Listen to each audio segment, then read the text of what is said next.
Under the crushing weight of 19.6 meters per second squared, the human stood entirely bare of kinetic armor. A standard-issue polymer training baton rested lightly against his right thigh. Down the pulverized quartz corridor accelerated 400 pounds of chitin and muscle. Zelixer did not roar. The oxygen predators of his caliber rarely wasted. A silent, lethal blur. Into the silica dust splintered the quartz beneath his 6 segmented limbs, kicking up a dense gray cloud. Yet the fragile biped refused to retreat. He merely adjusted the black grip tape on his baton. You're probably wondering why they let a miner walk into a high-gravity deathmatch. Keep listening, because the council is still trying to understand it themselves. 20 minutes earlier, the biggest debate in the betting tiers centered on the Terran's lungs. Against his flex screen, Mordain tapped a graphite stylus. He logged wagers from patrons who considered 2 gravities an automatic death sentence. Around his station crowded reptilian merchants and cybernetic brokers. The air hung thick with the smell of vaporized ammonia and cheap synthetic sweat. Flashed across his console the odds for a first-strike decapitation. The numbers heavily favored the reigning champion. A staggering sum of standard Galactic credits rode on a rapid bloodbath. Through the reinforced plasteel observation deck, Mordain watched the staging pen below. The ambient pressure here forced standard bipeds to rely on mechanical exosuits just to keep their spinal columns from catastrophically compressing. Vasquez wore only canvas trousers and a sleeveless synthetic mesh. Across the human's exposed arms, thick blue veins ridged sharply against the pale skin. Sweat beaded heavily along his forehead, dripping steadily onto the grated metal floor. To an amateur xenobiologist or a seasoned betting clerk, the physical symptoms painted a brutally clear physiological narrative. Hydrostatic failure was imminent. The human cardiovascular system was already collapsing, desperately attempting to pump fluid upward against an insurmountable downward force. Mordain recorded the biometric decay with a practiced, detached efficiency. 3 minutes of consciousness. Maybe 4. This physical breakdown, the diverse crowd eagerly anticipated. Vasquez shifted his weight from his left heel to his right. From his lips escaped a slow, measured breath. He rotated his left shoulder in a wide, circular motion. Then he rolled his neck until the cervical vertebrae emitted a sharp, audible crack. Trembled the alien betting clerks at this display of agonizing neurological misfires. The terminal stages of gravity-induced hypoxia often produced severe, uncontrollable muscle spasms. Unfortunate, but highly profitable. The mechanics of 19.6 meters per second squared dictated absolute brutal efficiency. Every kilogram of mass effectively doubled in weight.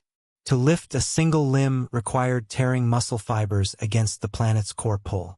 From the cerebral cortex, blood naturally drained. This forced the heart to beat at lethal velocities just to maintain optical focus. Within the joint capsules, synovial fluid compressed into dense, unyielding gel. A normal combatant wore heavy pneumatic braces. Such basic survival gear Vasquez had actively declined.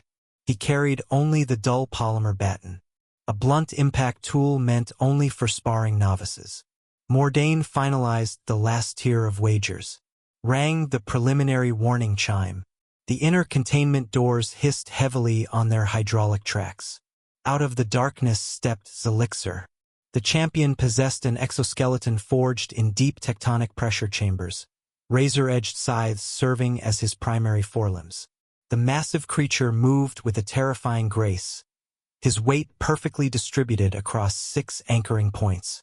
3 previous armored challengers, the beast had dismantled in under 12 seconds. Zelixer clacked his heavy mandibles in a rhythmic, metallic staccato. Vasquez did not flinch. Across the staging floor drifted the sharp scent of ozone and dried alien blood. Raised the human his right hand. He twirled the baton through his fingers in a fluid, continuous loop, the synthetic polymer blurring softly under the harsh lumen lights. This bizarre loss of fine motor control Mordain documented meticulously in his official logs. The human was clearly delirious from the blood loss to his brain, fighting invisible ghosts in his final moments. Before the heavy gate stood a creature of perfect, unadulterated violence. Vasquez stopped the batten's spin with a sharp slap against his open palm. The secondary chime echoed through the cavernous hall, vibrating the floorboards. Dropped the humming containment field. Zelixer lunged. He crossed the 30 meters of compacted arena sand in a single terrifying bound. The heavy ambient gravity, the beast used to radically accelerate his downward trajectory. The descending scythe, Mordain tracked through his optical implants. It carried enough raw kinetic energy to bisect a light transport vehicle. The diverse crowd surged forward against the reinforced plasteel barriers, their multispectral eyes wide, eager for the inevitable slaughter. Vasquez exhaled slowly. The descending scythe carried lethal velocity. Into the compacted sand, it should have driven the unarmored biped. Missing its target by a fraction of a millimeter, the razor-edged limb buried itself deep into the arena floor, shearing through the foundational plating with a deafening metallic screech. Exploded outward the displaced silica, pelting the plasteel barriers like jagged shrapnel. Through the observation deck, plating rippled a massive shockwave, vibrating the teeth of every spectator. Vasquez was simply no longer there. The dense atmosphere he displaced with a terrifying absence of friction.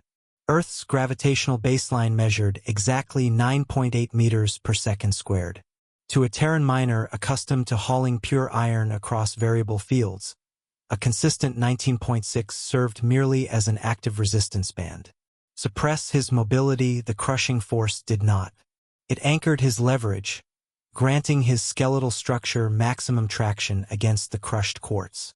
Before the massive beast could retract its deeply trapped forelimb, the human paused. A mild sigh of annoyance escaped his lips. With his left thumb, he casually smoothed a frayed edge of the black grip tape on his baton handle. Then his hips rotated. With a singular motion, forward snapped the polymer cylinder. A kinetic transfer so violent it defied ocular tracking. Against the champion's primary thoracic carapace, the blunt instrument collided. The mechanics of the impact triggered a localized thermal spike. 19.6 meters per second squared of planetary pull, compounded with the rotational velocity of a human torso. A dense mass accelerator the training baton effectively became. Off the cavernous ceiling echoed the sheer force of the blow. Splintered the impenetrable bio-armor instantly.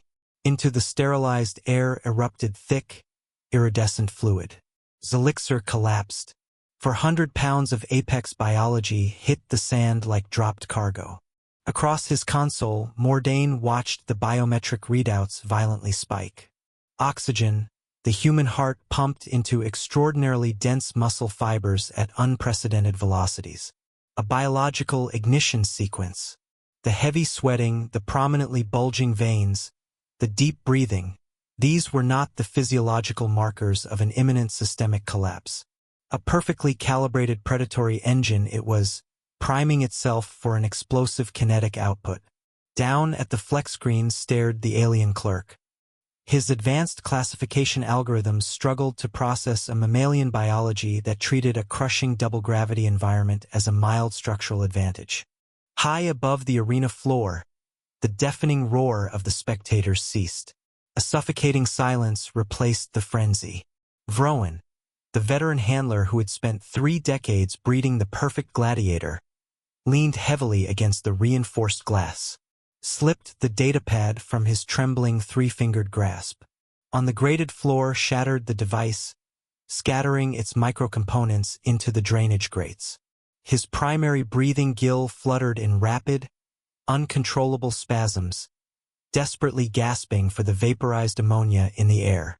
A lifetime of meticulous genetic engineering, completely undone by a single casual strike from an unarmored primate. Far beyond the local betting tiers radiated the implications. Through the cybernetic brokers and sector governors, a cold realization rapidly settled. This was no longer merely a matter of a single lost wager. Nor was it just about the financial ruin of the corporate handlers. If an untrained laborer could effortlessly dismantle a genetically optimized killing machine, the broader Terran species represented a fundamental disruption to the galactic ecosystem. Before the arena sand even completely settled, convened the Galactic Council in emergency subcommittee sessions. A complete and permanent ban on Terran participants was drafted, digitally sealed, and broadcast across the subspace network. To allow humanity into the combat rings was not a competitive sport. It was a voluntary execution. Under the harsh lumen lights, the arena remained entirely empty. Over the settling silica dust washed red emergency strobes in rhythmic, silent intervals. Against the eastern wall, an automated maintenance drone methodically scrubbed thick iridescent fluid from the white quartz tiles. Beside the heavy reinforced containment gate rested the standard-issue polymer batten. Entirely down its dark center ran a deep, jagged fracture, splitting the smooth black grip tape.